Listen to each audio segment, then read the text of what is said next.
Yo, people, welcome back to the YouTube channel. You already know what time it is. It's time for All You Can Eat Chelsea, and there is no Eunice today. Of course, you know he's out on his honeymoon, so a special guest is in the building, much needed at this time. Ben from Seagull Socials, welcome to the show. It's an absolute pleasure to have you, bro. How are you? Good. I'll be lying. I'm wearing black, obviously mourning the Queen, but also mourning the departure of Graham Potter. We've done a podcast recently, and I was wearing the black, and everyone thought it was the Queen, but we recorded it before the Queen, obviously. And yeah, but it's been a dark week to be a Brighton fan. I think on the 4th of September, everything was amazing. We just beat Leicester 5-2. We were having that European dream. It's so crazy how quick 24 hours football can change in 24 hours. Yeah. And then our beloved managers left, and I'm just like, what the hell is going on? But I'm sure we'll get into it. But yeah, thank you for having me on, of course. Absolute pleasure.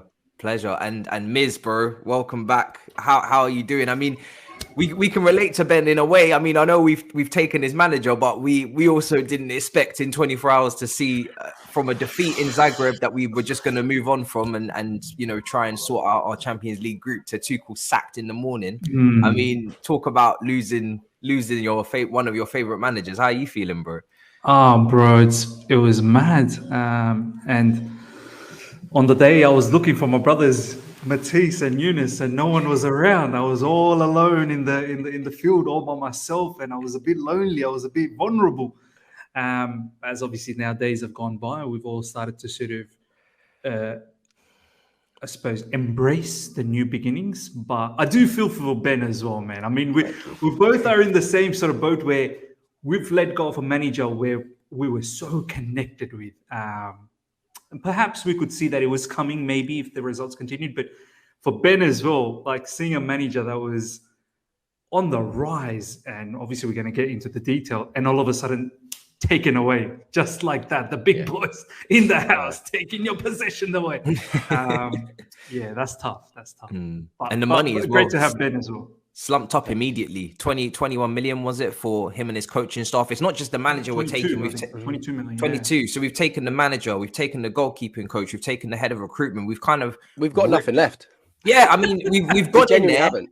It's like trick or treat. You know, it is Halloween coming up, and it's like we've knocked on the door and we've just taken the whole celebrations box and we've said thank you. we'll be going along. The craziest thing is like it's the goalkeeping coach and Ben Roberts. I don't think you understand how good of a goalkeeping coach he is. I mean, off air we spoke about Robert Sanchez, but he's made Robert Sanchez go from a League Two keeper into a Premier League keeper who's now playing for Spain internationally. Ben Roberts is a brilliant goalkeeping coach, and you're so lucky to have him. I can't believe you've taken Bruno, who's a club legend for us. That's almost like having Frank Lampard as our backroom staff. And it was rumored that you're going to take Billy Reid with us, Björn, and all them guys. We were like, okay, that's fine. But leave us Bruno. And then all of a sudden, last second, just before it was announced, Bruno's going as well. We were like, oh my God, what? He's the assistant, isn't he? Yeah, well, I think he was just a coach, but I think soon he'll probably become a manager somewhere. But wow. Yeah, like we've got a mural on him in the town centre that says once a seagull, always a seagull. And his legendary status is, I think, it's probably quite overreactionary from the Brighton fan base, but his legendary status has kind of gone like that since, because he's gone from once a seagull to always a seagull to getting that money, which on the human side of things I completely understand. So I mean, I went to Brighton last season for the game at home to Palace. Wonderful stadium, wonderful. I know the training facilities have been upgraded as well.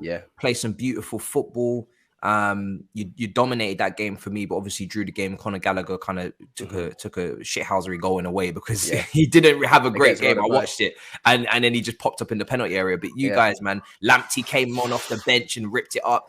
And I'm seeing all this youth development, Colwell, Gilmore. I said, if there's any place, because I love Gilmore and I really want him to make it at Chelsea. I said, is there any club I want him to go to, any manager I want him to go to? Brighton under Potter. I said, that'd be perfect. Same with Levi Colwell. And then how ironic is it that the manager literally goes and ends up becoming at Chelsea? Penny for their thought, by the way, or especially Bill, so he's obviously joined us permanently. He probably thought, I'm going to become such an unbelievable player under Graham Potter. And then less than a week later, he's his manager's left and gone to the club that he was just playing at and couldn't get a game for it. It must be pretty demoralising for him. We're going to speak about Bruno and Roberts for sure, and the head of recruitment as well. What's the name of that person? That's it's Rob something. I should have got the name. Macaulay, something Macaulay. Yeah, Macaulay. Okay, yeah, because yeah. we sacked Scott McTominay, the scout. I call him. He was sacked. That's what I call him. I know his name's called Scott McLaughlin or something. But I call him, I called him Scott McTominay because he was so bad at his job. In my opinion, it seemed like as if he couldn't recruit the right players. So head of recruitment again, exactly what we needed in a way. And I know we're looking for DOF, but let's start with Graham Potter. Me and Miz were speaking on the phone last night, and Miz definitely fire away the questions as well. But we were speaking about the wing backs. And you guys using, is it wingers at wing back, Marsh and Trossard? Yeah, Trossard, who was like a forward, he's now playing left wing back in some games. Yeah, it's this is what you got to expect from Graham Potter. Like, I wouldn't be surprised if you see Aubameyang playing left wing back at some stage. Like, that was kind of the jokes that would run around under Graham Potter's reign. Like, we would always see a player playing randomly. Alexis McAllister, who's an Argentinian number 10. Like, you think of that Lionel Messi, yes, he looks like him, but now he's playing this crazy deep role that I can only see Kovacic like thriving in under Potter. Like, Potter's a manager that not a lot of managers would just look at an Argentinian number 10 and make him play like a 6 almost. So he's a wild guy, but it pays off 9 times out of 10. Yeah, and do you know what, Ben? Just on that,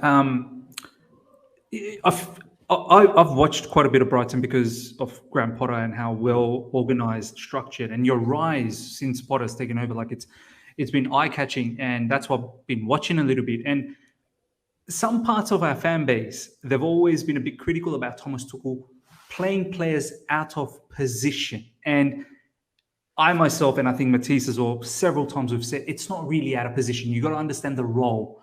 Forget about the position itself. Understand what their role is in the team, what they need to do.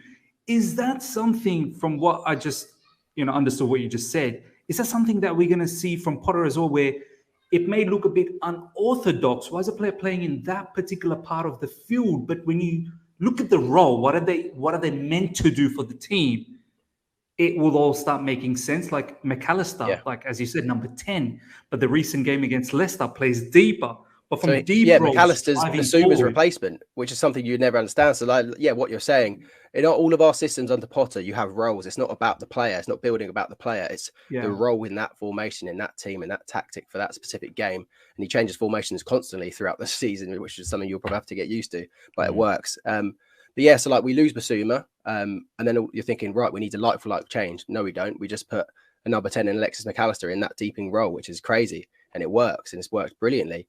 He's been brilliant. And then you have lose Cucurella, and you think, right, we need a left wing back to sign.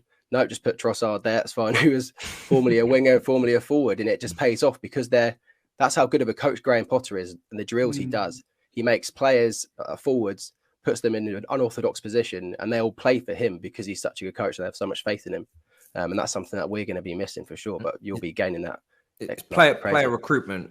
Player development seems like a big thing from him. Like you said, you're not like the biggest spenders in the world. You're kind of brilliant scouting, and obviously he's been able to maneuver and put players in different roles that they weren't playing in before, and it's still managed to transpire into great performances. Trossard's had a great start to the season. Pascal Gross, brilliant start to the season as well. Caseldo, who else is there? McAllister. Danny Welbeck. Unbelievable. Yeah. Danny Welbeck, he's rejuvenated him. Yeah. So for Chelsea, we've seen the demise in a way of Mason Mount, his performances this season, and really last season. I know he got Player of the Year, but I didn't think his performances were right up there. There's a lot of composure missing from his game. Kai Havertz, we've been looking for player development on his side. I think this is probably one thing you'd say on Tuchel is that we haven't seen a lot of players kick on, and we've kind of more looked at those players and said, why are you not kicking on? And maybe not thinking, are they being coached to develop and push on. What kind of players in that Chelsea team do you see Graham Potter kind of really pushing on to the next level in terms of, is it a character thing, or is it more about the technical side? Obviously, mainly both. You got to have the willingness and the work rate to want to improve as well, of course. Immediately, I don't know. I saw a video James Alcott done about the potential Graham Potter managing Chelsea and all the players, and I think he put Reece James in a more advanced position, almost like an 8, and I can really see that happening. It's more, I think Mason Mount, you might be able to get something out of Mason Mount because I know his goals and assists have not been showing too well this season. I think he'll just get get out a lot from each player. As long as they buy it, that's the thing. And he's made a big jump into a team with big egos. I'm sure some of them are probably expecting a Zidane to walk through the door, but no, they've got this bloke from Birmingham who's previously managed Brighton with no real experience or history or playing in the big leagues or managing a big team. So yeah, if he can get the big egos on his side, then he'll do well. And then players like you mentioned, Havertz, there's no reason why he can't thrive and become a new player under Potter. Just on that, Ben, in regards to the big egos, because that, as much as I love Graham Potter, like the stuff that he's done for Brighton and the kind of football he plays, obviously us, bringing in someone new, there's going to be some sort of uncertainty about a new manager coming in. And for me, no disrespect to Brighton, but like Chelsea, it's a different structure, different aura of a club. Graham Potter coming in, talking about that ego, right? Over there in Brighton, I feel like he was the center of attention. Like he's the main guy. He says what goes and players follow. And they oblige as well. They buy in, as you said. Do you think this is where his background, where that educational background, his emotional intelligence that he's got a master's in and so on and so forth. He's a very educated person. Do you think that is something, because I kid you not, Ben, like there's some egos in our team. That shouldn't have egos. So they shouldn't have egos, but it's difficult to control some of those players because they feel like, they should be playing week in, week out, so on and so forth. And if they're not played, they create a lot of, bit of havoc. Sometimes we even see players' parents coming out and tweeting and showing their disgruntled nature towards the team. Do you see Graham maybe struggling, or maybe because of his educational background being able to overcome that? I think you'll be surprised actually how ruthless he is. His first week he came in straight away and was like, look, no players are going out anymore, because the Brighton players, there was a group of lads that were constantly going out to the classic clubs in Brighton. And he said, no more going out, no more drinking. And he said, if you don't like that, then leave. Anthony Knockaert was then left the club immediately, pretty much like that. We had a few other departures. So you'll be surprised that he will get rid of players that don't follow him.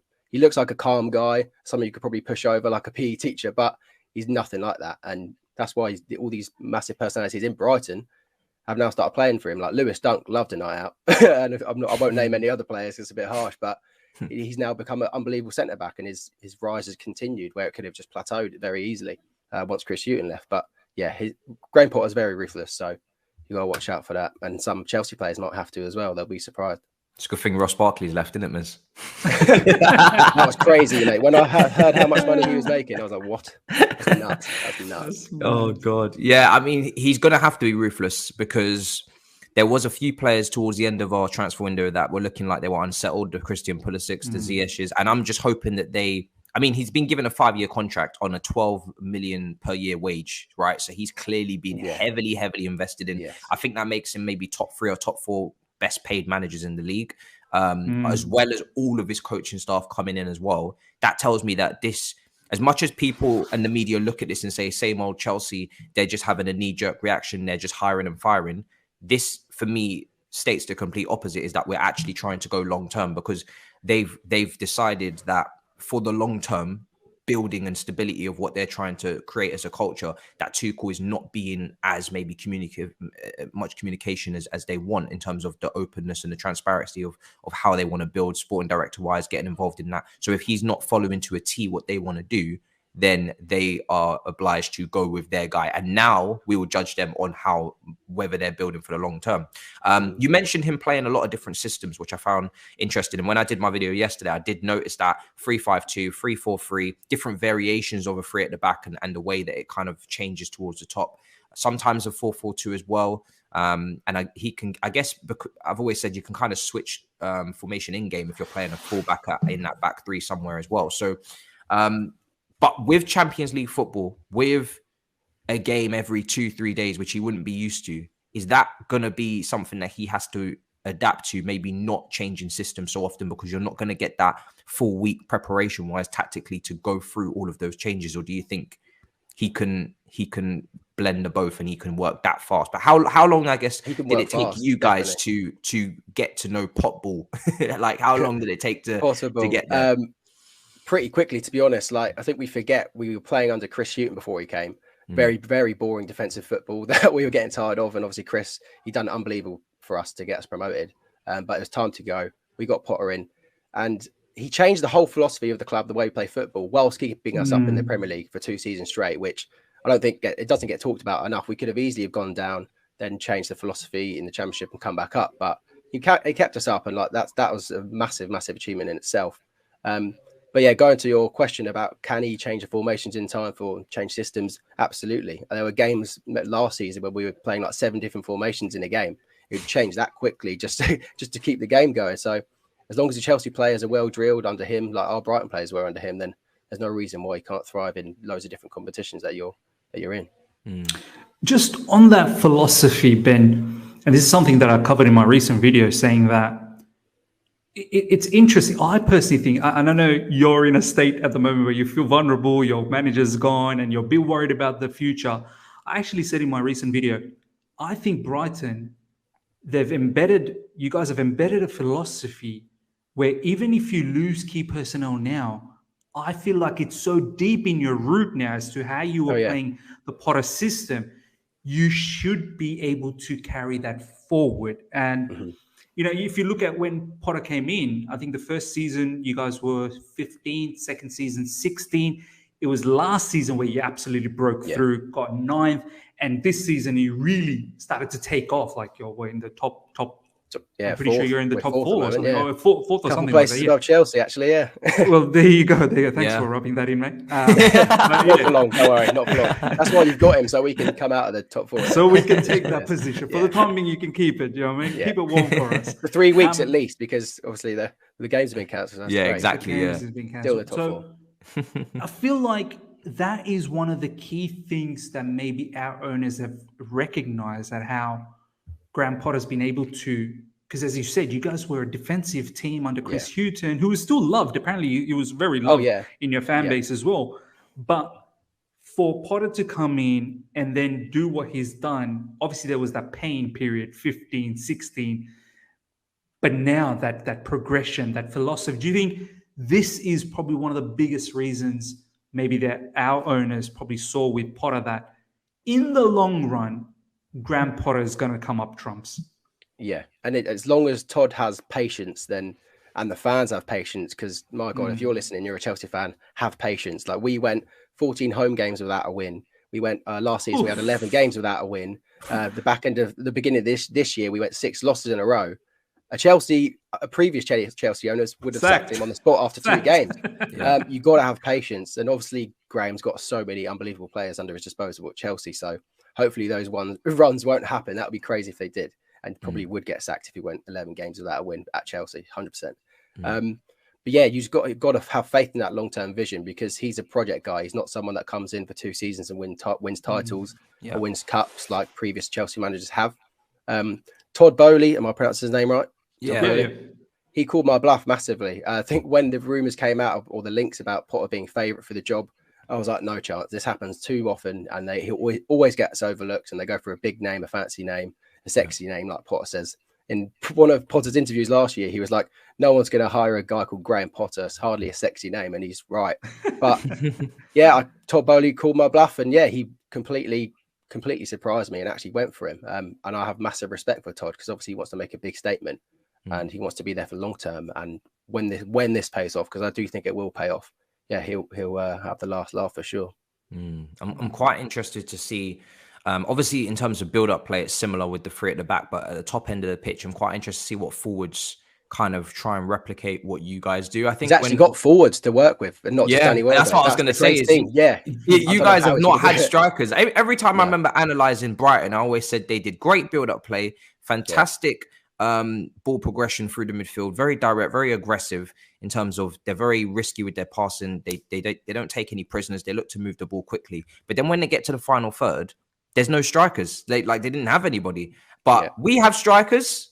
But as you'll see, Ben, they don't know how to shoot. Who have you got? You've obviously got Aubameyang. Havertz kind of like a false 9, isn't he? Really? And then what? And Broha. Amanda Broha. I think Aubameyang interesting. Yeah, Aubameyang on his debut decided that he was going to try and tee up everybody else. He had 0 shots in it on his debut against Zagreb. Someone's going to have to whisper very quickly to him that, listen, you have to shoot. You are the striker, we don't do that around here. It's just you. You're the reason why we're now trying to shoot.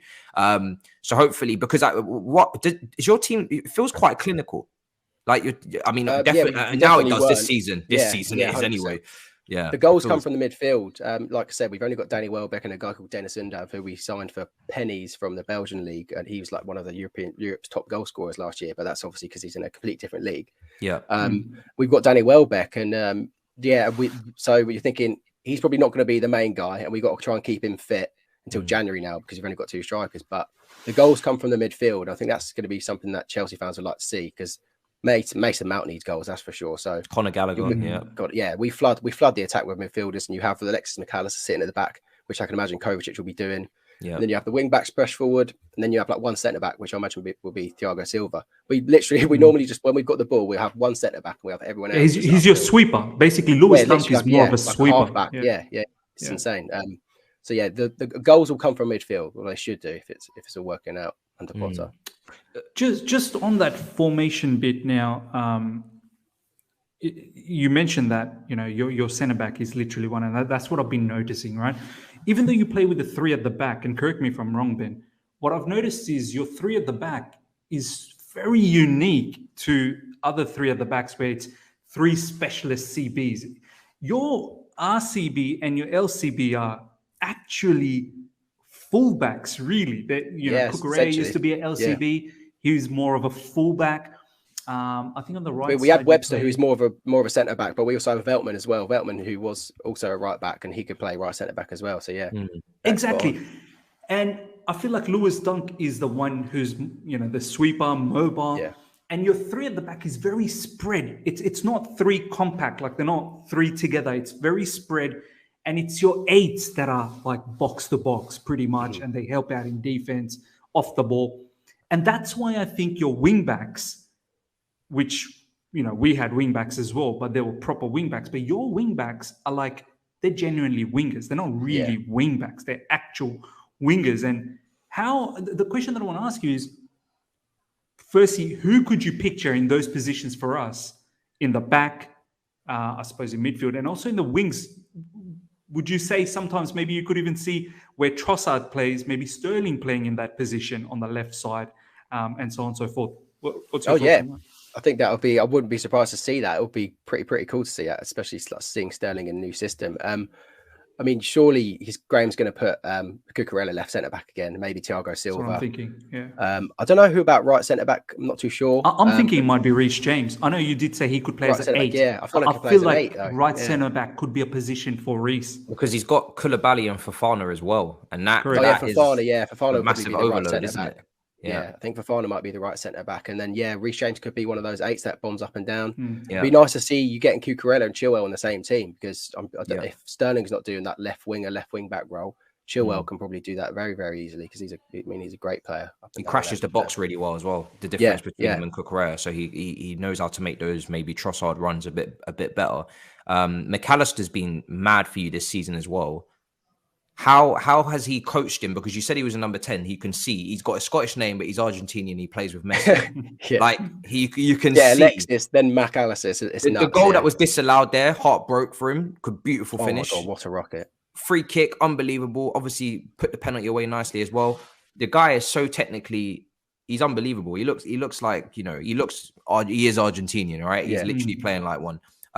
But how did you see massive differences in his game to become that 6? On the ball, obviously, he's good enough. We have plenty of players in that first phase that are really good on the ball. Your Kovacic's, your Jorginho's. But in terms of, do you see much coaching has happened off the ball for him in terms of being that enforcer? I was watching the Man United game, Man United versus Arsenal, 0 tackles from Lokonga in that match. And we can see what it is to have good on the ball instincts and pass the ball and keep the ball like he did, but then 0 protection in front of that back line, not being the enforcer to stop play. And we've got quite an imbalance in there. Who do you feel like that can be something that he fixes inside, or do you think he might go and get a new midfielder? Because Jorginho's mobility issues are there, of course. And I mean, is that Zakaria? I don't know what to expect.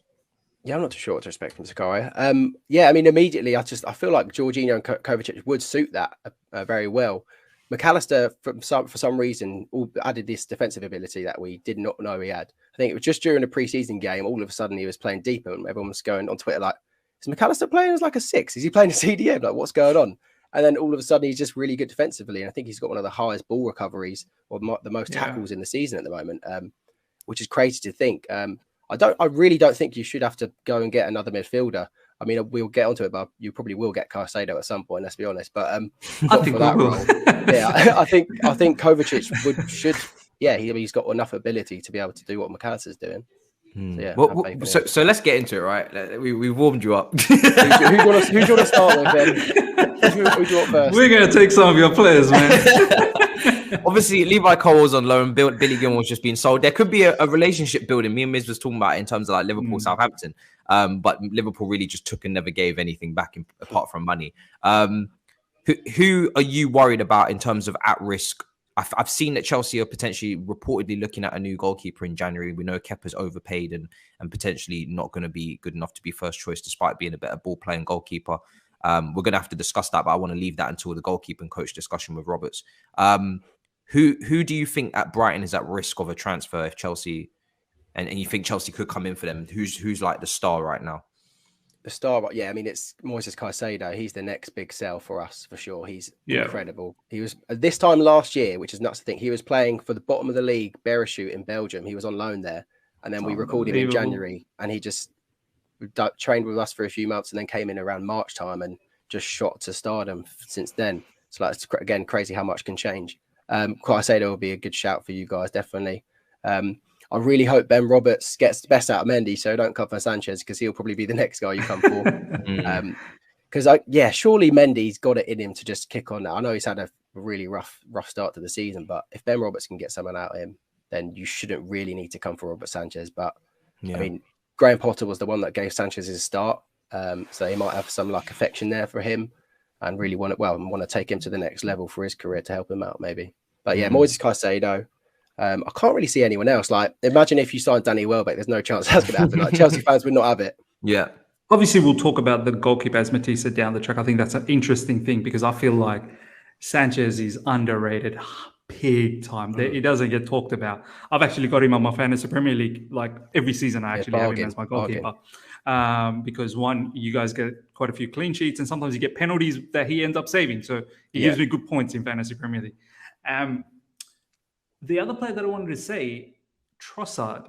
I know you said you don't necessarily see, obviously Caicedo is the big one. I think he's going to go. Either it's us or whoever else. I think after Basuma, Cucurella, this guy is your next big dog. Do you know what I mean? He's going to give you guys a lot of money. Yeah. I think Trossard is one that is also very underrated in your team. His work rate, his 1v1, he takes on his man, he can finish. Very technical in tight spaces. I think Belgium international as well. Yeah, Belgium international. Right? Yeah. Yeah, but by the way, I'm starting to see there's a lot of players you guys get from Belgium. Is that? Oh yeah, is that a thing? Yeah. Well, basically, we've got like a sister club from called USG, Union Saint Gilloise. I think they won the league in Belgium last year, but then they have a really weird thing where they have a championship playoff round. So imagine Chelsea winning the Premier League, and after that, the top four have a playoff, and then they have a winner. Winner.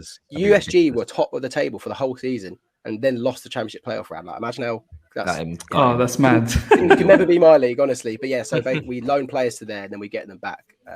So we had like 3 players on loan there last season that done well. I think that's why we get a few players from Belgium.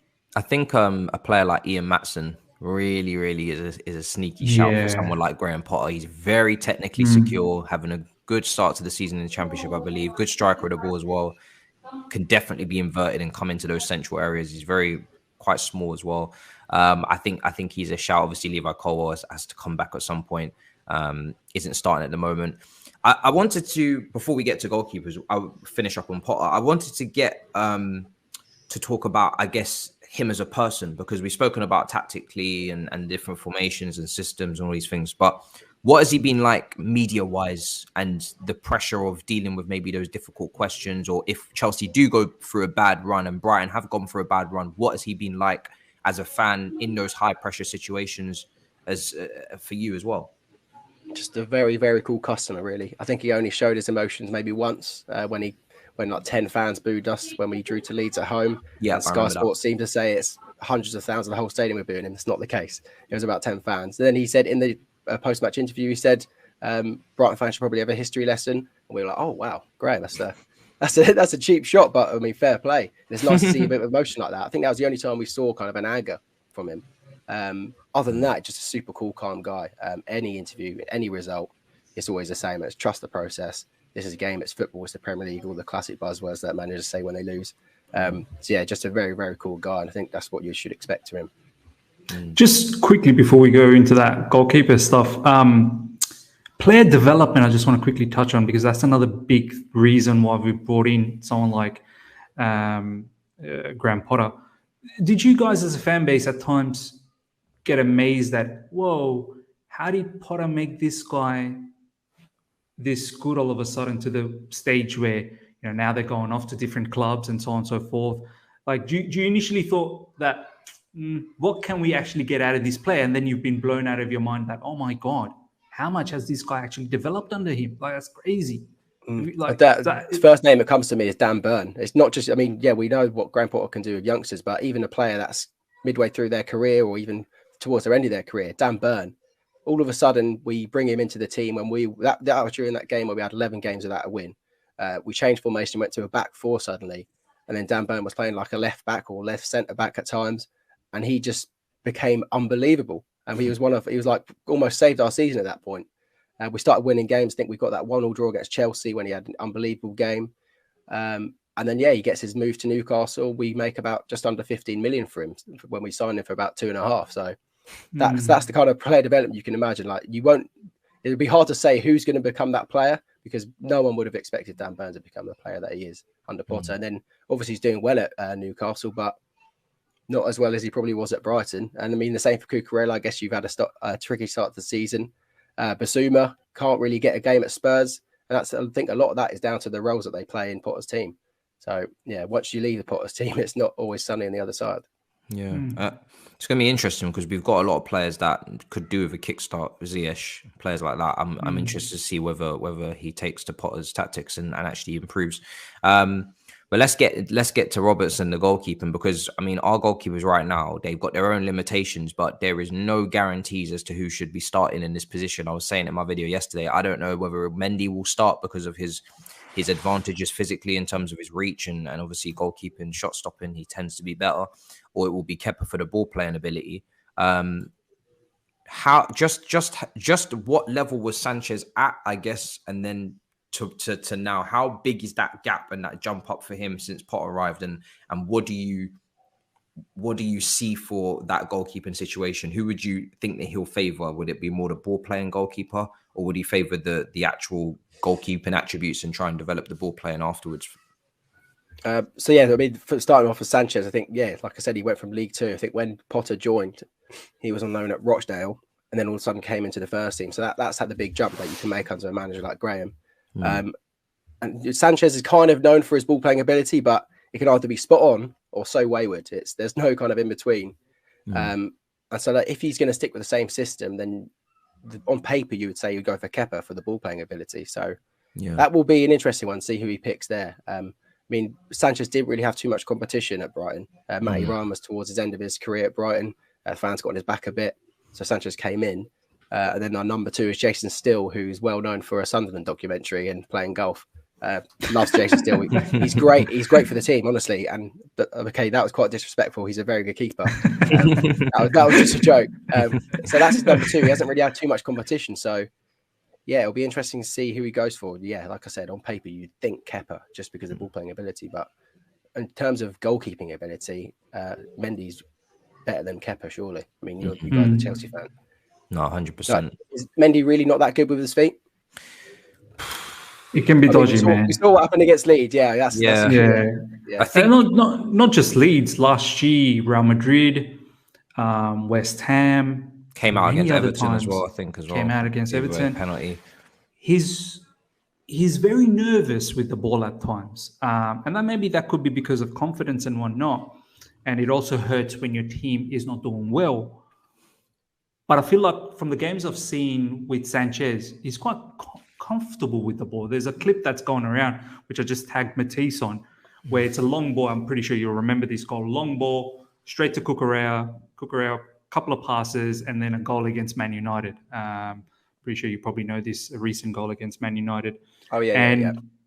I feel is that something that's been coached to Sanchez? Is, I guess, what Matisse was saying. Like, is that something that Sanchez always had? Because I feel like with goalkeepers, I don't know whether the ball playing is something that you can coach. Like, I don't know if you can coach David De Gea, the Man United goalkeeper. Yeah, it's a good point, isn't it? Do you know what I mean? Like, I feel like you're either good with your feet or you're not, and then you focus on your shot stopping. Was Sanchez someone that developed, or he was always a good sort of? I think he was always known for being better with his feet. It's still something that he definitely needs to work on and really, really get down. Because if we look at Edison, he's unbelievable with it. He's definitely not at that level in terms of playing with his feet, but I'm sure it's something that he had already. Whenever we watch training, I've never seen him practicing his kickouts or anything like that. So maybe it's just something that he had already. Yeah, Ben Roberts, I think he's more of just like the goalkeeping in terms of saving and catching, all that sort of stuff. I don't think he's more of a goalkeeping coach that helps him spray the ball out wide or that thing. But yeah, that goal really summed up Sanchez's meteoric rise. Like that ball to Cucurella was just pinpoint perfect. He just needs to do that a lot more, really. Yeah. How important is that for Potter, for his build-up, to have a goalkeeper that is able to do that kind of... Because the recent games that I've watched where, because your CBs are so wide and they spread out, there are times where you rely on Sanchez to be that extra man to help out the build-up play from the back and defeat the press, I suppose, from the opposition. How important is it? Or do you think maybe Potter will find a different way if the goalkeeper's not that confident? That's really important because it just keeps the opposition guessing. Like I said, speaking of that goal, before that, we're passing it around the back every now and then back to Sanchez, then back to Webster, back to Dunk. And then I think it's a free kick. And then all of a sudden we spray that long ball and that catches Man United off guard. And it's been 1-2, 1-2, and it's a goal. I think that's the ability, and that's what you kind of need to just keep the opposition on your feet. It's all well and good. So I think a lot of keepers can just pass it around the back, but being able to do those long balls, that's the one that you want there. No, 100%. Do you on Potter as well? Do you think he's definitely going to go to a back three from the beginning? Is that his remit? That's what he knows best. Yeah, sure. You'd think so. Yeah, three at the back, and like we said, with probably Cucurella playing left centre back and Fofana playing right centre back. Okay, I can see that happening. So going forward as well, spoke about the individuals, but as a collective, you guys get a lot of numbers into the box. You obviously have the midfielders coming in, and whether it's Trossard or it's Pascal Gross or it's anyone who can chip in with a goal, they all seem pretty capable of finishing in the box as well, which is really good. Is it mainly attacking patterns that he tries to implement in the team in over what we had with Tuchel, which was more individual, thought and giving them the license and the freedom to do and express themselves what they want in the final third? Would you say he's closer to a Pep in terms of wanting, mechanical, conveyor belt type actions in the final third? One thing leads to a next on the training pitch. That's what they worked on, as opposed to allowing forwards to kind of just do their own improvisation. Yeah, you can see the drills that they do in training just happening on the pitch in front of your eyes. It's definitely a bit very, very similar to Pep, which is why I kind of thought Graham Potter was destined to kind of take over from Pep. Might sound like a wild shout, but I felt like that was the one that he was going to go for. But I think it's definitely about the team. It's not about the player or the individuals having the freedom. I mean, every now and then you might see something happen and we'll have like a direct player, but 9 times out of 10, it's passed it around the box. But we are a lot more direct now. I think that's probably, as we've got better as a team, the players run at the defense a bit more now. And maybe it might just be a confidence thing, but last season it was very much around passing it around the box and waiting for that time. But it's a lot quicker now, which is maybe something that Potter's added to his game, not just to pass it around the box, but actually giving players the opportunity to be very direct and take on a player every now and then. I think there is a stat out there, quite a few good stats actually. I think since Potter's taken over, your XG, so the expected goals, have actually getting better and better every season. It's just you don't have those clinical finishes to advantage. I think there was something like last season, there was about 10 games where you had either draws or losses, but your XG was better than your opposition. So imagine if you ended up winning those games. And the season before, that's when we kind of adopted the XG. That's kind of how XG became famous, wasn't it? Because of how we were losing games or drawing games. Our XG was insane. Insane amount. We're actually a lot more clinical, yeah, like you said. And there's another, obviously, XG was getting better and better, and your XGA, the goals against, were also getting better and better. Like, you're a lot more defensively tighter. So XG was increasing, XGA was decreasing, which was insane. Like, you're tightening up in both areas. But the one that really stuck out, as you said, the direct play. I think there's a stat that's gone around. You guys are playing 2 to 3 passes less than Chelsea to enter the final third. So I think that is something, because I think Matisse will say the same thing, that when we do our watch-alongs, it's just too laborious, too boring at times, too many touches to get to the point where sometimes you can see a clear run. Sometimes you can see a clever movement. And we feel like, come on, make that pass. And it's just not happening. It's taking another 2-3 more passes before it gets there. But by then it's too late, right? Is that something you think Potter will be like, no, you see a run, you spot a good movement, let's do that immediately? Like, do you think that's the biggest change that you guys are facing, something that we could potentially take up as well? Yeah, it'd be interesting to see whether he goes with that straight away, because like we've had Graham for like almost 3 seasons, or just over 3 seasons. I think it's going to our 4th now. And we've only just started progressing into this more directness. And it's kind of depends how quickly the players pick up Graham's philosophy, because we went from that boring passing around the box, and the fans would get frustrated, like you were saying, under Tuchel as well. I guess that obviously the Chelsea players are way more better than the Brighton players, and it might not look like it now, but they should pick up it very quickly. So I don't see why they wouldn't be a bit more direct and have that freedom maybe under Graham. Yeah, it's going to be interesting to see how quickly they do pick it up, because I mean, time waits for no one. Yeah, I mean, they've got, obviously they've had 4, maybe 5 training days they're going to have maybe, and then obviously Salzburg maybe ideally the best opposition to play, because they're going to be quite open as well. I don't expect them to sit in a low block. I was going to ask as well, how many times do you really come up against a low block under Potter? Because we are going to come up against a lot of low blocks, and one of the things I said in my video yesterday is that Brighton, you're going to get teams that will come onto you a little bit more, and you don't always dominate possession, even though you play good football. Sometimes you'll have, 40% possession or whatever, and you'll still play good football, but you just won't dominate the ball because the other team is better. And we're going to come up at Stamford Bridge, tight pitch, loads of low blocks. How much experience do you think he's got in terms of defeating those low blocks and having to approach a game where you've got possession? That's not your issue. It's now about the final third, those conveyor belt actions I was talking about, in terms of really opening up a defense like a Pep has to. We've experienced it quite a few times. It's just very rare when a team will sit back against us, and that's going to be an interesting thing, because people underestimate Brighton, so they don't always do that low block, and they don't sit back against us. They'll try and play against us and then think, oh God, we might have to do some defending here actually. So that's a really good point, actually. Because obviously now he's playing for a team like Chelsea, a lot more teams are probably going to be going to Stamford Bridge or even at home against Chelsea, and they will just always be defensive. So it's just, I guess it's Potter having faith in his players to be able to find a way around it. We've done a lot better with it recently. Last season, there was quite a few occasions where we go, oh God, the low block, we all know how this is going to go.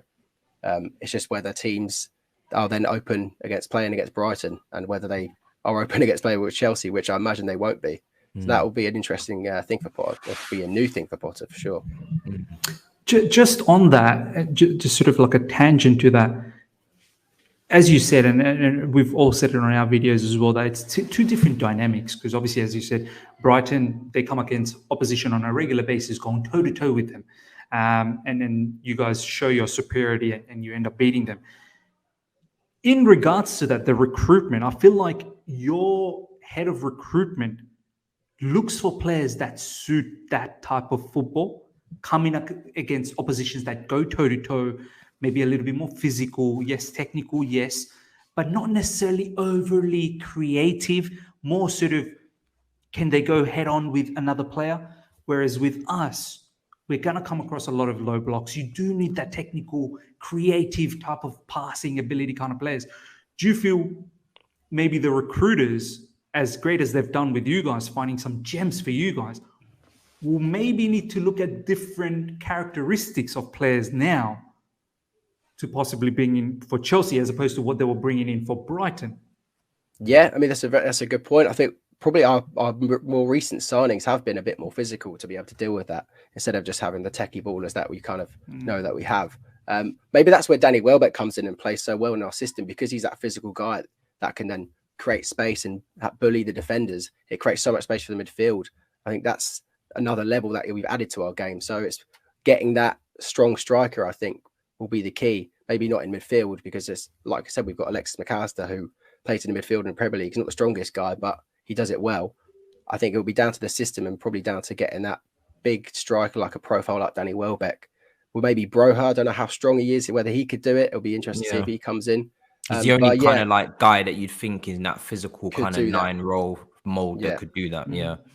So I guess it's whether he puts faith in him to do it. Aubameyang's not really that guy, is he? I guess for the recruiter, it might be finding a new striker that can actually do the Danny, which is funny to say. And Ivan Toney, maybe.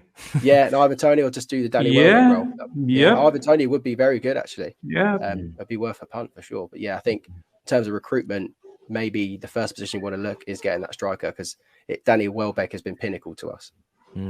It's gonna be interesting. I think that part I'm very interested to see, because obviously, like I said, you guys, what you come up against and what we come up against is completely different. Miz, how obviously we've spoken a lot about Potter and what he potentially has to change here. Are you confident that we won't see similar things that we saw under Tuchel against those low blocks, knowing the profile of players that we have, like the Gallaghers, like the Mason Mounts, or maybe Ben, is it that Potter will make us a more transitional team as well when he sees some of these players that are not great up against the low block and creating those opportunities? Is there a chance that Potter might become more transitional with us and not look to dominate the ball so much and look at the way Conte's done it and look at the way Ten Hag has even done it in some games? Obviously, bigger games, it's difficult when you're expected to dominate to then become very passive. But is he like a ball dominant oriented coach, or is he happy to mix it up? There's been times where we've played against the likes of Spurs, maybe, and we've been a bit more counter attack, and that's maybe where we've changed it a little bit. But most of the time, he's very, very strong on the way he plays football. He's not going to suddenly change and go more defensive or anything like that. So there might be times when you play more counter-attacking football and you can use the pace of the wingers to attack and get some goals, but 9 times out of 10 he'll stick to what he knows, and it should pay off. He has faith in the players that always find a way. He's not good. He never panics at all. That's something you've got to learn about him. Because the record against the top 6 is really good. Really good, really strong. That's where we've been playing more of our counter-attacking football. Against United, we dominated because I think we probably got them on a good day, but when we're playing against the big boys that are on their good day, we do kind of have to be a bit more counter-attacking. But he's got better players at Chelsea now, so he'll be able to go toe-to-toe with the big boys on their good day. And I've also noticed over the last few seasons when I've been watching Brighton is you guys are very decent with the ball. Like you do want to hold possession. It's not like, oh, we just want to sit back and hit teams on the counter on a regular. Like you do want to hold the ball, pass it around, and see if you can create opportunities up front. But I think one of your biggest qualities that I've seen recently, and correct me if I'm wrong as well, is you guys thrive when the opposition have the ball and you really want to press and win the ball on their half. And I don't know if I saw this. Someone said the other day, you rely on your press to create opportunities as well. Like a lot of, like, for example, Pep obviously does counter press and whatnot, of course, but Pep also has creative players, so on and so forth. But one of the biggest things for Graham Potter is off the ball, how you can create opportunities with that as well by pressing high up in a unit, being able to snatch the ball, because you guys ate up Leicester that game. Like the way you press, the living daylights out of them and winning the ball in critical zones and then creating goal scoring opportunities. Do you feel that is probably going to be a nature that probably needs to come back? There was a nature of us having that under Tuchel earlier on. It seemed like it sort of died off later. Do you think that is a big factor as well? Yeah, the Leicester game's a great example, actually, because we were pressing from the front. And even against West Ham, you'll see like Danny Welbeck, Pascal Gross, both pressing and winning the ball back. But there were times when we got caught out and there were 2 opportunities, especially one over the top when Daka scored against us for Leicester. Those are the times when you might get caught out by pressing so high. You will get caught out every now and then. It hasn't happened too much to us, but as long as as long as you win the ball in the high press, and 9 times out of 10 we do, you should be all right. And yeah, I wouldn't be surprised if he does implement that back at Chelsea, because it works for us. So why wouldn't it work at Chelsea? But yeah, like Lewis Dunk getting caught out, that's where it can go wrong sometimes.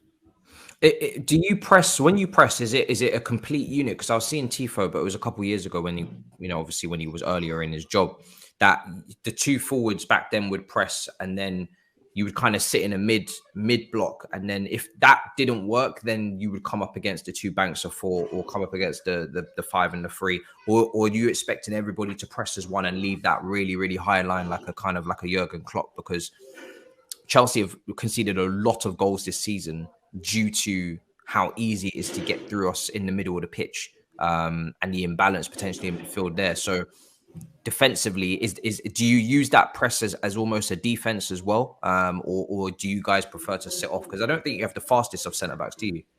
Don't have a fast team at all, which is why it's crazy how we play such good football. I think we smother the players that are in possession, or the opposition that are in possession. That's how we kind of win the ball. Like there's against West Ham, there's so many clips where you've got like Caicedo, Gross, McAllister, all just swarmed around the ball, and then there's so much space on the other side of the pitch.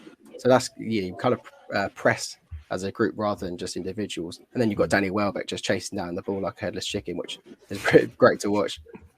Mad. No, but it is a good point, Matisse, because I can only remember the recent, obviously, with people that watch as a fan, your last game is the one that's very fresh in your mind, right? You want to go back very far, but it's the last one that you remember.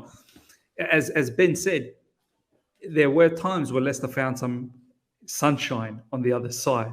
If they were able to throw that long ball, I think it's a good point, Matisse, that if Potter's looking for us to press, which I want us to do off the ball, I want us to win the ball high up, but still maintain a structure. And I think this is where Pep, he's done so well, that you've got to put it into the player's mindset that you could lose the ball. You got to anticipate that you can lose the ball any moment, and you got to be able to shift back into place again.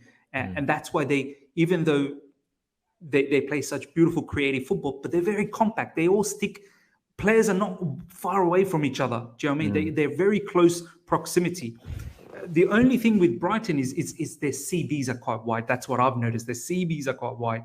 But it's the midfield, the wingers, the forwards, they're very compact. They stick together and they move as a unit. And I feel like that's why sometimes with Brighton, once again, Ben will give us some insight, there are moments where that long ball and then you've got Dunk. Kills us. They're open, they're big time. And I think, Matisse, this is a good one where I don't know how much Silva will be able to be a sweeper. Do you know what I mean? And this is where I feel someone like, I think Fofana could be in the middle. But then again, we saw Fofana got absolutely eaten up by that him and Koulibaly there. That guy from Zagreb ran straight past Fofana. But yeah, Ben, like, do you feel that could potentially be a bit of a, it could just open us up in defense at time, and that's something maybe, because we struggle with that as well. No, 100%. I think that's kind of where teams do kill us, and it's just catching us where we got space. And then you're watching the game thinking, how's this happened all of a sudden? It doesn't happen a lot, though, under Graham, to be fair to him, especially in more recent times. It's very rare then we do get cut open like that. But yeah, I can see that probably happening with Chelsea. And I guess that comes back to who he gets, who he brings in January. You're going to be looking at probably maybe that striker for the Danny Welbeck profile, and maybe another centre back if he doesn't have fun with Thiago or Fofana.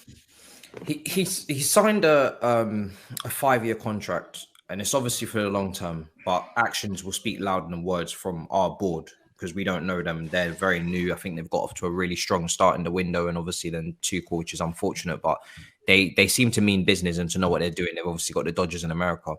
But in terms of Potter, we've seen it with managers before, where they almost become they start off adapting to the team because maybe the team is not exactly tailored to what they need, and then they forget to actually do what they want to do, and they just continue adapting until the team end up killing them and getting them potentially sacked. And I feel like Tuchel was not ruthless enough with certain players that he didn't need or he didn't understand, and he was a bit naive potentially in some of the positions that he needed.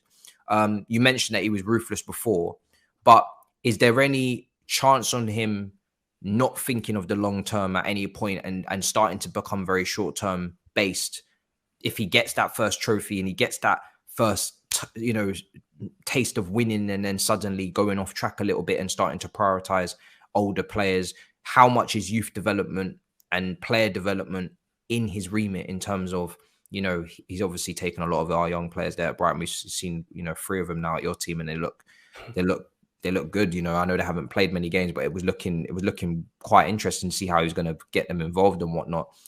We've signed Chukwuemeka, we've signed Borja up to a 7-year deal, 6-year deal, Reece James. How much is he, in terms of one track mind, this is how I'm doing it my way, and if you can't do it, then no way.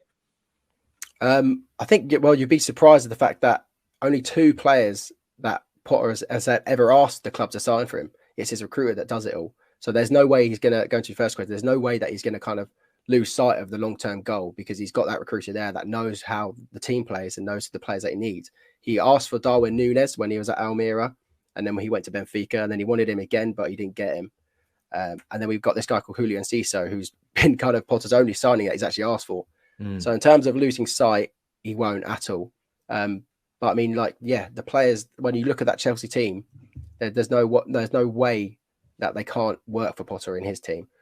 Graham picked up a very, very boring Brighton Football Club and made them suddenly become a possession-based team. So there's no way, or there's no reason why I can't do that at Chelsea. And then, like you said, that recruiter that you've also stolen from us, he'll come in and do a wonderful job and keep Graham and the long-term vision going. I'm interested as well which director of football he's going to select, because I know he's heavily involved in that process. Yeah, I've seen that. I mean, there's Paul Mitchell out there. There's, obviously Edwards we tried to get from Liverpool. That wasn't possible. It feels like it will be someone with Premier League experience, as some were the signings as well, of the Cucureas, the Sterlings, Potter himself having Premier League experience. It is for you. I don't know how well just there's so many director of footballs. I don't even know so many. Dan Ashworth's my guy, and then Dan Ashworth was obviously your guy. Was David Weir part of it? He's now he's now been promoted. He was our loans manager, and now he's gone on to being our technical director and taken over from Dan Ashworth. Now we've got Gordon Greer as the loans manager, I believe. How hands-on is Potter in terms of, because one of Tuchel's biggest problems were not being involved maybe in the things around just coaching. Do you think Potter wants that responsibility of being, I know you say he only asked for one player, but being involved in things outside of just coaching in terms of the overseeing of the football club transfer wise, and really being involved in targets and, all of these things? Or do you think he just wants to coach and as he always just wanted to do his job, and maybe you employ people in their positions to do what they need to do? Yeah, no, he just sticks to his main job as being the head coach. He has a lot of faith in his recruitment, in the technical directors and the chairman. He had such a brilliant relationship with Paul Barber, who is our CEO, Tony Bloom, the chairman, and Dan Ashworth as the technical director. Them 4 together worked fantastically together, and he has so much faith in them. And I think that's why he's picked Chelsea, because Todd's shown how much love he has for Graham and how much care and love for him he has, how much respect he has, and what he's done at Brighton. So I think that's one of the reasons why Graham's probably thought, okay, it's about working. It's not about going to the football club. It's about who the chairman you're going to be working for. So he's obviously thought Todd's the guy that I would love to work for, very similar to Tony Bloom. And he just has faith in the people above him to do their job, and he'll do his job basically. Yeah. Well, I mean, for me, I'm intrigued to see how this goes, because this is an English manager that I would love to see a Premier League title win for. Do you know what I mean? It's not happened before. Or at least it hasn't happened in God knows how long. And English managers very rarely get their shot at the top level. Eddie Howe's the only other manager that I could think of, but obviously Newcastle are very much on the up and have been injected with a lot of cash. I mean, coming towards the end now, but who do you see, I guess, replacing Potter at Brighton as well? Is it a Brendan Rodgers type vibe that you're getting, or who do you think it could be? The Bodo Glimt manager, Yetil Nutsman. He's very, very similar to Potter, similar backgrounds. He, I don't know if you remember his Europa Conference League run where they beat Roma 6-1. They beat Celtic. They play fantastic football. Yeah, they play unbelievable football. And he's, again, similar to Potter on that mental side of it, not just on the football pitch. Yetil has a former pilot, on not the RAF, but their version of the RAF in Norway, who's like a coach there. And he just does mental exercise with the players all the time. So he's very much in that kind of football science kind of modern coach that would be a perfect fit for Brighton. And like we kind of spoke about earlier in the show, Brighton's philosophy isn't just Potter's philosophy; it's the club philosophy. And what our CEO said at the very start is, if Potter eventually goes, football won't change. It's going to be getting a manager similar to him to carry on that style of play. So, and yeah, Nutsman from Bodo Glimt is the guy that a lot of the Brighton fans are after. Yeah, and interesting. Yeah, I think go for it. I was just going to say, I think at the moment, I saw a report the other day. Adam Lallana, as a player coach for the time being, has taken over. Is that true? No, well, so it's Andrew Crofts is the main manager, who was our under-23s manager. He's now the coach, and then Lallana's helping him out. And then we've got an assistant coach as well, called Shannon Ruth, who will help out Crofts. So, yeah, I think that was Sport Bible that said that Lallana was the manager, which is not the case. He's just a coach helping out. Is that something maybe Lallana is thinking about doing with Brighton down the track? Sort of like becoming assistant manager? Yeah. Or? If I was putting any money on Brighton players to become a manager or a coach, it would be Lallana and Pascal Gross for sure. Especially Lallana. You can see, I think that's why he joined Brighton, because he knew that he could learn a few things off Potter. So I imagine Lallana's quite disappointed that he has left, but I'm sure he's learned quite a lot in his time at Brighton. Yeah, I think Lallana will be going into that coaching role soon, once he hangs up the boots eventually, but he's still got a bit in him. I'm intrigued, man. This is going to be fascinating. Very as a football fan, taking my heart away from Brighton, I'm so excited to see what Graham does at Chelsea, but it will hurt me if he. That's nice, it will hurt to see. Yeah, I hope it works. I mean, Chelsea, I can see in the last couple of years have tried to go down this route of being a bit more ball dominant, a bit more progressive in their play, not so much, counter-attacking and just trophy driven. And it was always going to be like that under Roman, but now we're really moving out of this. And we thought we were starting to move out of it with Lampard in terms of long-term thinking. And then obviously Tuchel comes in, win the Champions League, the Lukaku signing, it kind of started to smell of the old remit, which is just chasing. And this is really not chasing. This is proper, start it from square one and let's build it up now properly. But one question before we go. It's just like, in terms of Chelsea fans, and this is exciting to hear from a Brighton fan and also probably football fans, how much faith do you have that your fan base is going to give him loads and loads of patience and loads of time to get this done? It's a funny question to start.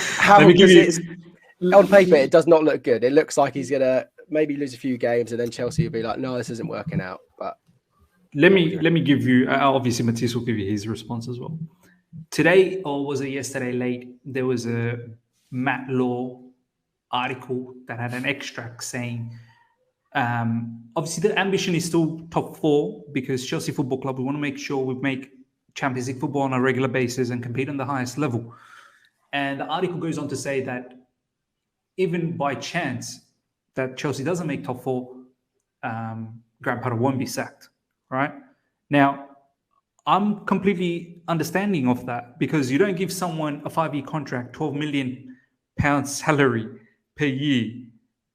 If he fails to give us top 4, that he's sacked. Like, that doesn't make sense to me. Do you know what I mean? Like, you've put faith on this guy, unless it's absolutely disastrous, like where we are lingering in 16th, 17th position or something like that, something mad.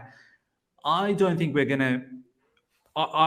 it would be crazy for me to think that we're going to get rid of Potter. But to answer your question, Ben, the fans has a lot of fans straight away. I'm telling you, if there's 3 to 4 losses in a row, the word will be out. The word will be out. Yeah, because they were like, how can the standards be different for Tuchel than Potter? I'll answer that simply. They're not the same person.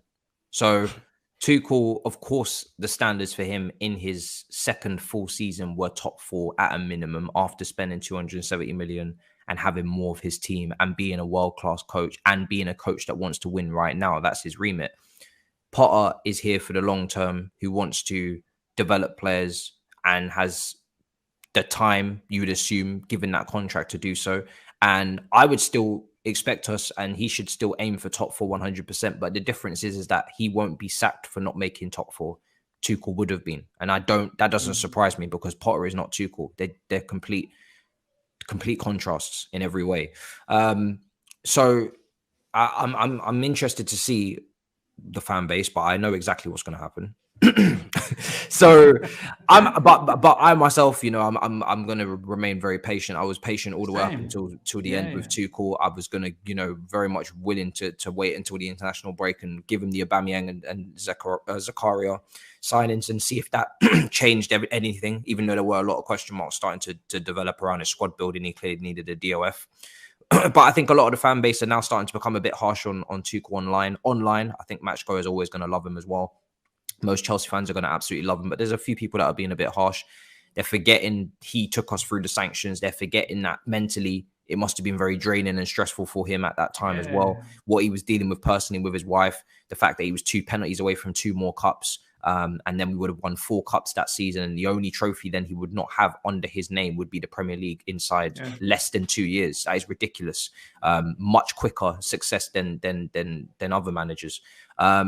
So I think for him, he just got too much responsibility in a summer where he probably needed less. He needed more of a break, but he took on the challenge of trying to do more. And I think wasn't really cut out for it in the end. He obviously, you know, didn't regard certain positions that were key. And he needed a head of recruiter. You know, he needed a DOF, which is what we've brought in, obviously, a head of recruiter now. So I'm interested with Potter, but I think it's going to take time, man. It's definitely going to take time. You don't hire a manager like Graham Potter and expect to just, you know, go straight to the top of the Premier League and start competing with the best.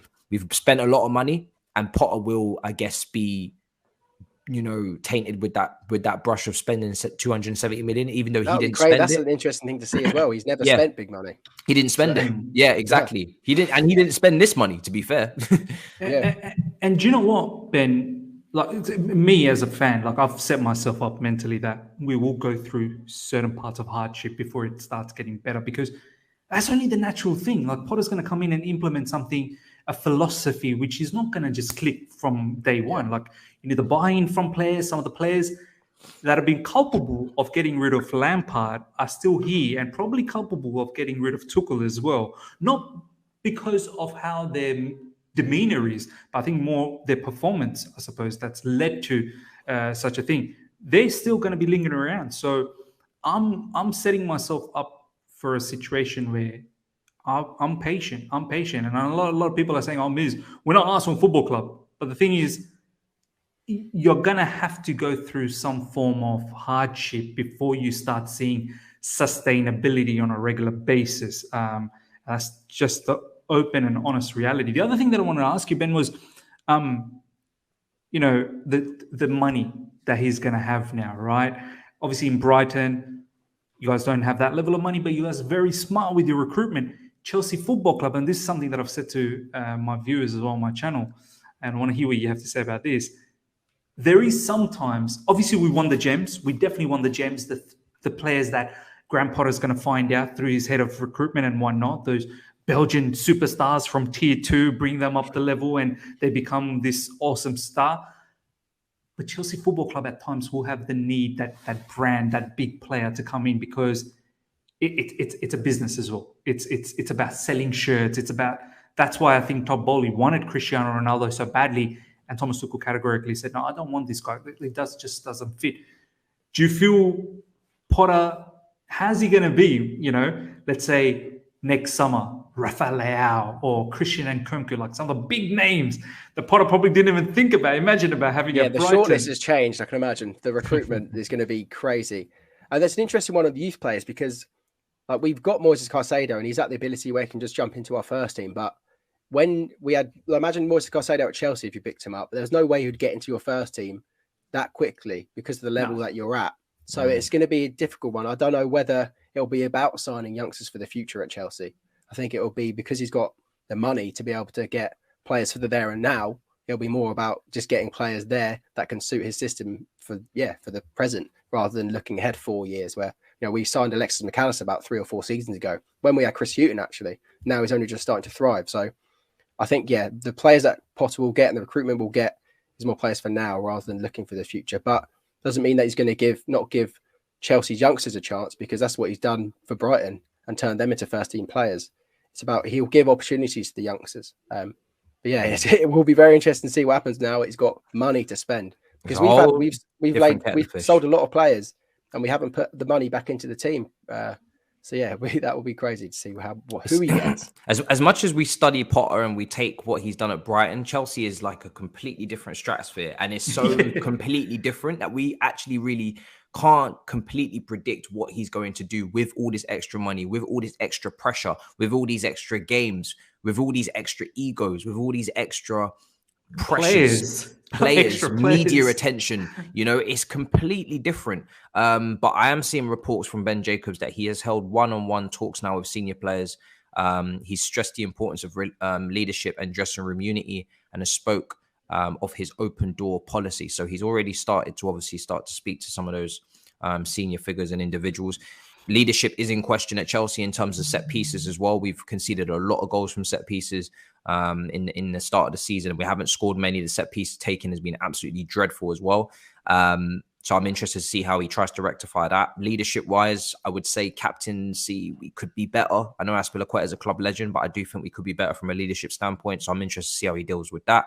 And we got big contracts running out in Kante, Jorginho. Those decisions have to be made. I'm interested to see where he goes with that as well. So there's a lot to sink our teeth into, but we're gonna come to a close because I have a feeling we could talk about this one all day. There's so many different facets to this appointment that it's just nuts, and the proof will be in the pudding, as they say. You know, it will be, and we'll see how he gets on. But hopefully, he gets off to a good start because he's going to need it, man. This Chelsea fan base and this Chelsea media attention is different. It's different gravy, I have to say. It really is. It's not Real Madrid, but we try to make it like that. Unfortunately, we really do.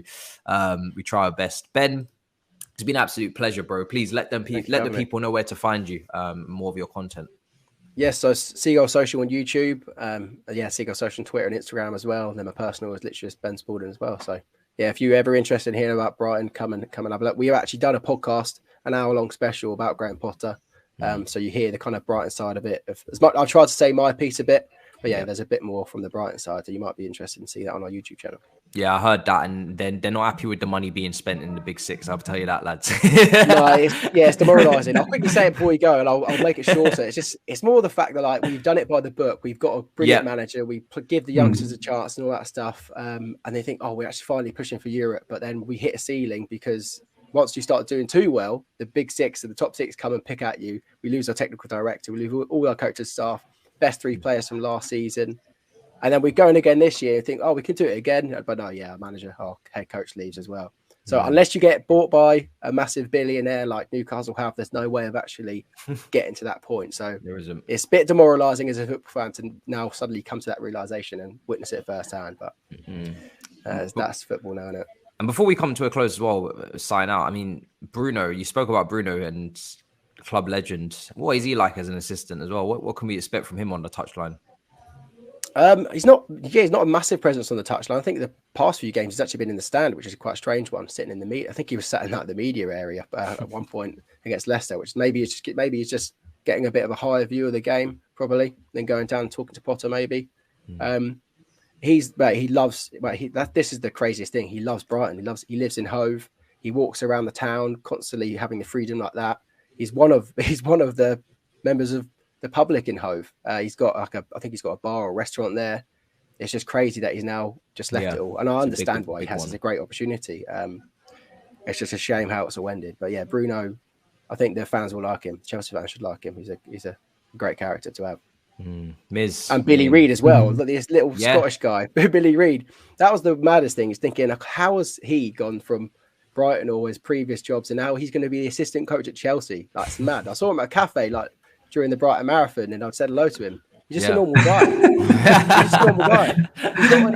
Life change. Yeah, life change. That's the greatest thing. This is what you've got to understand. Like the team that he's brought with him, they're all just normal guys. Yeah. A few years they were working in Sweden for Östersunds, like just making ends meet and like making a mad story over there, taking them from the 4th division to the Europa League where they beat Arsenal. And now they're at Chelsea. Like they're normal people. They're not egos at all. So yeah, they just you'll love them. You will love them.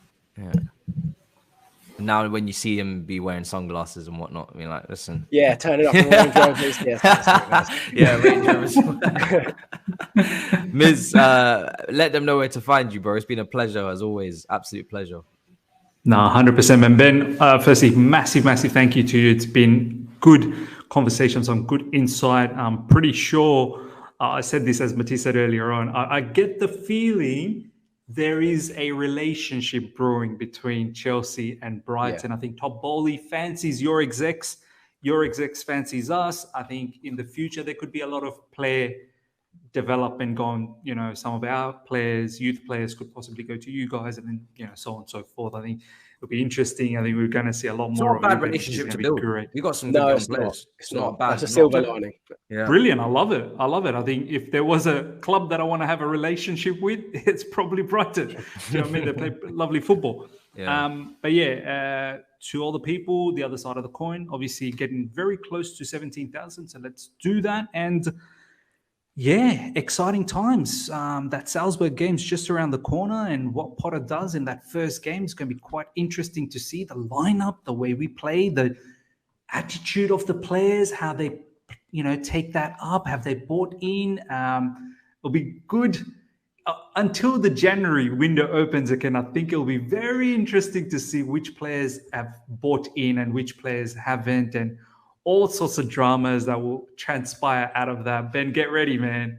Graham Potter's entered a whole new atmosphere. And also he's got to do it during the season. Like, he had a whole pre-season to do it at Brighton, or a whole summer to do it at Brighton, and kind of implement it a little bit before our first game in the Premier League when we beat Watford 3-0 away. So it'll be interesting to see how he does it with games now, because that's such a quick change around. So it's really exciting. He would be playing today, right? We would literally be kicking off our first match.